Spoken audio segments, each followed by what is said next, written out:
لیکن تبدیلی سے پہلے زاویہ نگاہ کی قوت کا اندازہ لگانے کی کوشش کرتے ہیں کہ کس قدر اہم چیز ہے، اور جب زاویہ نگاہ بدلتا ہے تو ہوتا کیا ہے۔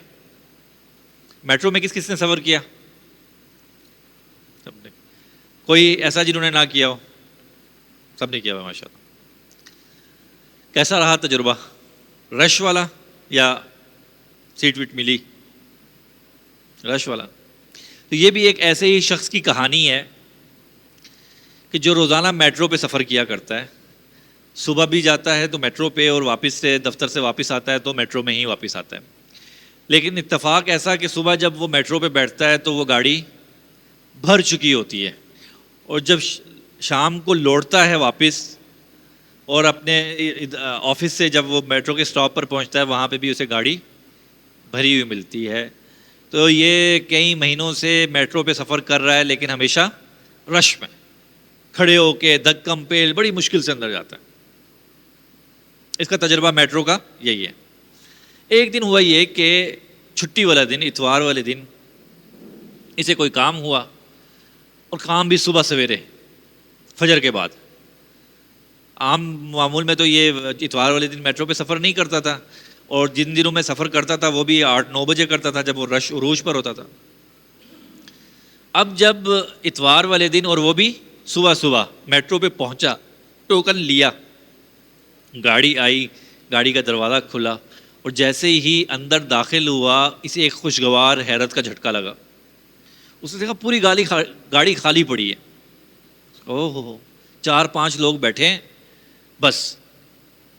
یہ جا کے اطمینان سے سیٹ پہ بیٹھتا ہے، اسے پہلی بار پتہ چلتا ہے کہ نہیں میٹرو میں بھی سیٹ ہوتی ہے، ایسی بات نہیں ہے۔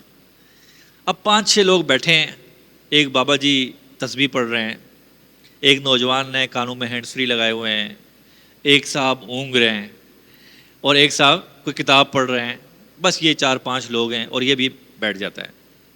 گاڑی کا دروازہ بند ہو جاتا ہے، اے سی چل رہا ہے، ٹھنڈا ماحول ہے، خوشگوار، اور اس سب کو یہ سارا اس کو بہت زیادہ اس لیے بھی بھا رہا ہے کہ روزانہ کا جو تجربہ تھا اس کے بڑا خلاف تھا، تو اس کو بہت زیادہ انجوائے کر رہا ہے، یہ خاموشی کو، سفر کی تازگی کو، ٹھنڈک کو، بڑا مزہ ہے۔ کہتا کیا بات ہے یار۔ گاڑی بڑی تیزی سے گزرتی ہے، پہلے سٹاپ پہ، دوسرے پہ، تیسرے پہ رکتی ہے، واپس چلتی ہے، کوئی سواری سوار نہیں ہوتی، صبح صبح کا ٹائم ہے، بڑا سفر کو انجوائے کر رہا ہوتا ہے، خاموشی ہے، ٹھنڈک ہے، ہر شخص اپنے اپنے کام سے رکھ رہا ہے۔ یہاں تک کہ 5ویں-6ٹھے اسٹاپ پر جب پہنچتا ہے تو ایک سواری سوار ہوتی ہے، اور اس کے ساتھ 4-5 بچے ہوتے ہیں، اور اگلے ہی لمحے وہ جو خاموشی تھی اور جو خوشگوار احساس تھا وہ تبدیل ہو جاتا ہے کس میں؟ شور شرابے میں۔ گاڑی کا دروازہ بند ہو جاتا ہے، بچے گاڑی میں اندر داخل ہوتے ہی شرارتیں شروع کر دیتے ہیں، سیٹوں پر چھلانگیں لگاتے ہیں، ایک دوسرے کو دھکے دیتے ہیں، اس کا وہ جو پائپ پکڑ رہا ہوتا ہے اس کے پائپ پکڑ کے اس کے ساتھ جھول رہے ہوتے ہیں، وہ جو بابا جی تسبیح پڑھ رہے تھے ان کی تسبیح گرا دیتے ہیں، وہ جو نوجوان نے ہینڈ فری لگائی ہوتی ہیں اس کی ہینڈ فری نکال دیتے ہیں، وہ جو کتاب پڑھ رہا تھا اس کی کتاب گرا دیتے ہیں، دھکم پیل، شور شرابہ، ایک کرسی سے دوسری، دوسری سے تیسری، بچے جو ہوئے۔ ایسے میں یہ شخص جو سفر کو انجوائے کر رہا تھا ایک دم سے اٹھ کے بیٹھتا ہے، یہ کیا ہو گیا؟ وہ دیکھتا ہے اس طرح سے بچے شور شرابہ کر رہے ہیں، بڑا گراں گزرتا ہے اس پر۔ اچانک اس کی نظر پڑتی ہے ان بچوں کے ساتھ آئے ہوئے شخص پر کہ اس کے برابر میں آنکھیں بند کر کے پرسکون بیٹھا ہے۔ جب یہ دیکھتا ہے تو اس کو غصہ آتا ہے، چلو بچے تو ہوئے جو ہوئے، لیکن اس کا تو فرض بنتا تھا کہ بچوں کو سمجھائے، یہ کیا کر رہا ہے؟ کہتا جیسے جیسے گاڑی کی رفتار تیز ہو رہی تھی ویسے ویسے بچوں کے شور شرابے اور چیخو پکار کی آواز بھی بڑھتی چلی جا رہی تھی، ویسے ویسے میرا غصہ بھی بڑھتا چلا جا رہا تھا، یہاں تک کہ کہتے ہیں کہ آخر میرے صبر کا پیمانہ لبریز ہوا، اور میں نے غصے سے کہہ رہا میرے اندر شدید غصہ ہے، نفرت ہے، حقارت ہے اس شخص کے لیے کہ کیسا ہی لایانی قسم کا والد ہے، اس کو اپنے بچوں کی کوئی پرواہ نہیں ہے، اس کو لوگوں کو آرام کی پرواہ نہیں ہے، کیسا ہی فضول انسان ہے یہ، اس طرح کے خیالات میرے اندر اٹھ رہے ہیں، وہ شخص کہتا ہے۔ یہاں تک کہ صبر کا پیمانہ لبریز ہوتا ہے، اور وہ کہتا ہے کہ میں اس شخص کے کندھے پہ ہاتھ مارتا ہوں ایسے زور سے، کہتا ہوں بھائی صاحب کہتا جب میں اسے کہتا ہوں بھائی صاحب تو ایک دم ہڑبڑا کے اٹھ بیٹھتا ہے جیسے گہری نیند سے باہر آیا ہو. تو یہ چیز مجھے اور زیادہ مشتعل کر دیتے کہ اچھا صاحب خود سو رہے ہیں, ہماری زندگی حرام کر کے خود سو رہے ہیں. تو کہ بھائی صاحب آپ کا کیا خیال ہے, بچوں کو نہیں دیکھنا چاہیے, آپ کو دیکھ نہیں رہے ہیں, سب بچوں کو تنگ ہر شخص ان سے تنگ ہو رہا ہے. کہہ رہا ہے, آپ کو ایک دم سے اٹھ کے بیٹھتا ہے اور ایک جملہ کہتا ہے. پتہ ہے جیسے ہی میں اس کا جملہ سنتا ہوں میرے اندر کی دنیا بدل جاتی ہے. کہتا ہے بھائی صاحب آپ ٹھیک کہہ رہے ہیں, اصل میں ابھی مجھے اطلاع ملی ہے کہ ان بچوں کی والدہ یعنی میری بیوی وہ فوت ہو گئی ہے.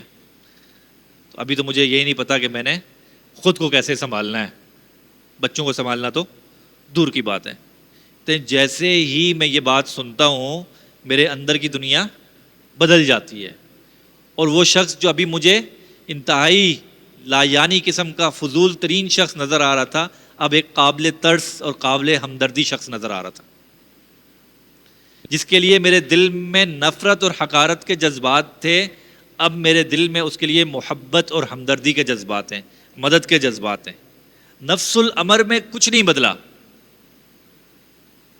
بچے اب بھی ویسے ہی شور کر رہے ہیں, کچھ نہیں بدلا, منظر نامے میں کچھ نہیں بدلا, جو کچھ پہلے تھا منظر نامہ اب بھی ویسا ہی ہے, لیکن زاویہ نگاہ بدلا, اندر سے پوری دنیا بدل گئی, جذبات بدل گئے, احساسات بدل گئے, دوسرے کے بارے میں رائے بدل گئی. کب ہوا یہ؟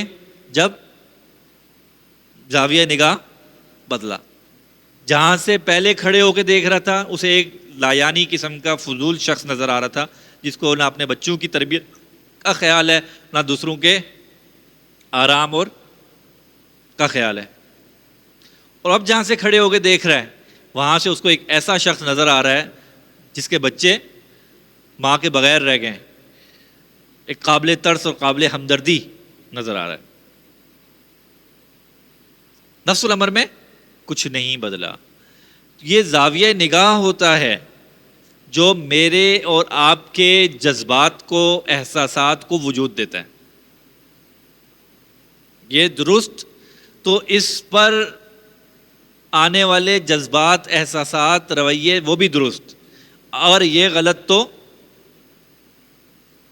بہت سے لوگ کہیں گے نہیں بھائی اصل تو یہ دیکھیں نا منظر میں کیا ہے. نہیں, منظر کی بات نہیں ہے, منظر میں تو اب بھی بچے اوٹ پٹانگ حرکتیں کر رہے ہیں, اب بھی اسی طرح سے شور شرابہ کر رہے ہیں, منظر میں کچھ نہیں بدلا, نفس الامر میں کچھ نہیں بدلا. بدلا کہاں پہ ہے؟